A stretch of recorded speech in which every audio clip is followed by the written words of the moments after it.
Sa mundong ating ginagalawan, may mga bagay tayong di maintindihan.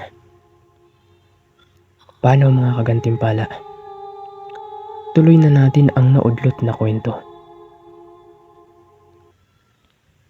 Sa isip-isip niya, kailangan niya nang masanay ang sarili niya sa paggamit ng punyal.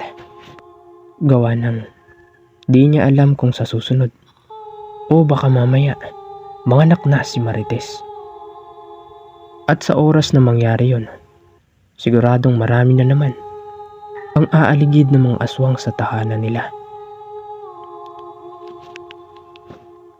Kinahapunan, habang nagkakape siya sa kusina nila, biglang uminit ang punyal na nakasukbit sa tagiliran niya. Kasabay rin nun ang malakas na pagsigaw ni Marites. Agad niya namang pinuntahan ang asawa niya, gawa ng kung di siya nagkakamali, inaaswang na naman yung asawa niya. Noong makarating na nga siya sa kwarto ng asawa niya, agad niya namang tinanong kung ano ang mga nangyari. Nagwika naman ang asawa niya ng, "Matutulog na sana ako nang biglang napansin ko na nakabukas ulit yung bintana natin. Kaya pinuntahan ko para isara. Kaso nung papalapit na ako, biglang may sumilip na isang matandang babae. Namumula yung mga mata niya at sobrang laki ng bunganga. Halos umabot na nga yun sa magkabilang taingan niya. Kung di ako nagkakamali, isa na naman yung uri ng aswang." At nung hinawakan niya ang kamay ni Marites, ramdam niya na nanlalamig ang mga ito. Maya-maya pa, biglang nakarinig si Miguel ng may hinang paghuni ng ibon. At kung di siya nagkakamali, isa yung uri ng uwak. Nang biglang, nagwika siya kay Marites ng, "Tama yan. Mabuti naman at di siya lumayo.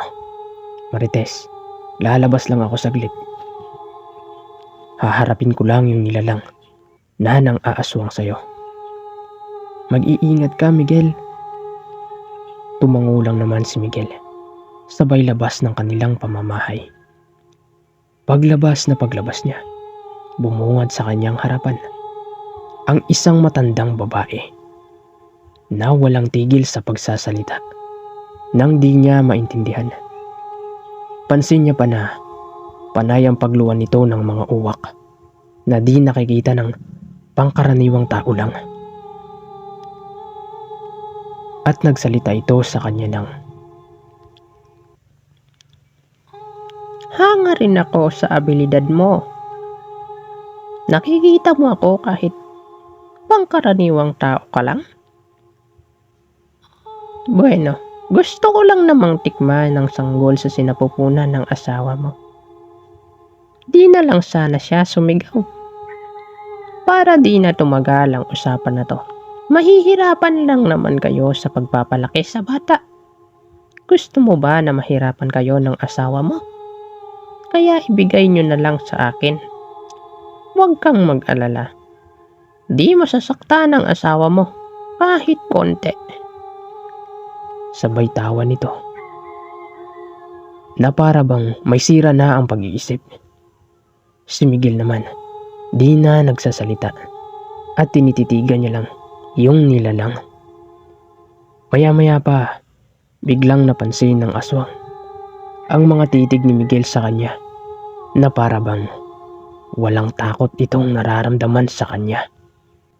Bigla naman yung nairita at nagwika ng, Anong tinitingin-tingin mo? Gusto mo bang tapusin ko na kayong tatlo? Kukunin ko ang lamang loob nyo at biglang nanlaki ang mga mata ng nilalang habang naghahabol hininga. Gawa ng nakakaramdam kasi ang nilalang na yun ng matinding panganib at kamatayan. At nararamdaman niya yun doon sa punyal na hawak ni Miguel. anong klaseng punyal yang hawak mo? Alam kong di lang yan basta punyal. nayari sa tanso. Sigurado akong malalim ang kasaysayan ng punyal. Ano ba't nagtataglay ito ng di masukat na lakas? Nang marinig yun ni Miguel, ngumisi lang naman siya at nagwikan ng, "Isang malaking pagkakamali ang pagdayo mo dito sa lugar ko, tanda." Maya-maya pa, tumindi na nga ang init ng punyal na hawak niya. Sinyalis yun na pwede niya nang magamit ang lakas nito. Maya-maya pa, bigla namang nagwika yung nilalang na yun ng, Di ako natatakot sa gaya mo. Sa isang karaniwang tao lamang, di nararapat sa'yo ang hawak mong punyal.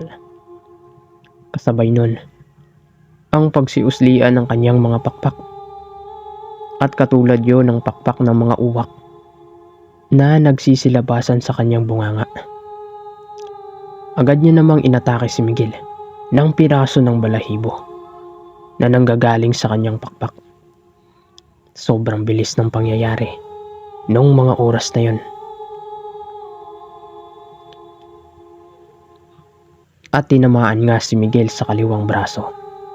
Medyo may kalaliman yon dahilan para dumugo yun ng sobra.